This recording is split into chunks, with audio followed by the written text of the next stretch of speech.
Heading out of town, or all of our out-of-towners joining us. Coming here. Yes. The sky's improving too. The last week or so, we're seeing a lot more blue out there, a sign that the haze and smoke coming in from Central America starting to let up just a little bit. The air quality is still moderate, so it's not optimum, but we are improving in that category. Temperatures right now are hot, mid-90s, and it feels like 108 outside on the heat index. Southeast wind coming in 17 miles per hour. There is a weak front boundary to the north of us. A lot of activity is riding that boundary to the southeastern part of the state. And I was mentioning that little low end chance for a few decaying showers moving south from central Texas this evening. This is the activity that we'll be watching. So it's possible some of that gets into our northern counties heading into the 9, 10, 11 o'clock hours tonight. We'll keep our eyes on it. A lot of the guidance wants to decay that on approach to South Texas. Ours keeps it going right through Bee, Live Oak, Refugio counties, and then dwindles it as it approaches Corpus Christi. So a close call just by looking at our modeling. A lot of the other stuff says nothing at all. So again, something to watch for heading into the nighttime hours of Wednesday, or excuse me, is today Wednesday? Yeah, today's Tuesday. So nighttime of Tuesday. Tomorrow's Wednesday. Highs in the middle 90s. A few spotty showers into Thursday. Just isolated stuff. We're not looking at anything meaningful in the rainfall department this week or this weekend. Those chances are going to change dramatically, though, into next week. This is why high pressure to our west going to be pretty strong through the rest of this work week.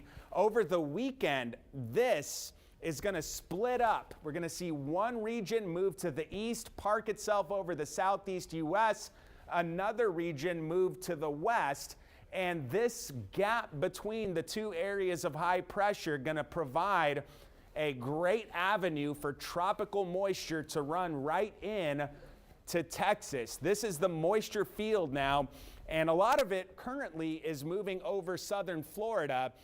That flow is going to continue through really Thursday, Friday of this week.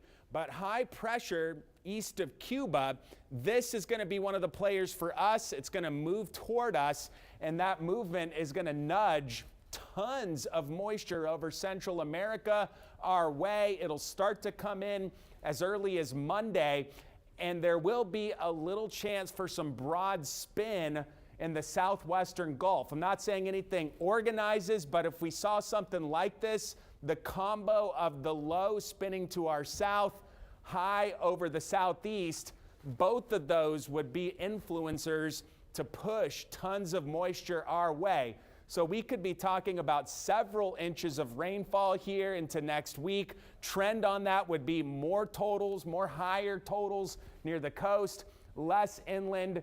But we'll get to the numbers when we get closer to this deep tropical moisture moving in. That looks to start happening Monday, Tuesday. Right now, we're just in the pattern recognition phase of the forecast. Hurricane Center's only flagging a tropical wave in the eastern Gulf, a 20% chance to develop in the southwestern Atlantic. That will not be a threat for Texas or the coastal bend. Tonight, a few clouds, 78, light winds out of the southeast. No more than about 10 miles per hour overnight. Tomorrow, same as today, an isolated shower or storm possible, 95 with a heat index of 109. Bays smooth, winds very calm in the morning, picking up to about 10 knots in the afternoon. Isolated stuff again Thursday. Friday, Saturday, Father's Day, all looking dry and hot. Then the rain chances come in into early next week, and look what it does to the temperatures. May stay below 90, Tuesday if that tropical moisture and the rain starts to move in. So certainly something that's a huge shift in the pattern. And those pieces we're talking about, if they set up just like that, I mean, you saw how the arrows, it looks like a gear, like everything pointed toward Texas. So could be lucrative in the rainfall department next week. All right, Alan, thank you so much for all of that. Still to come.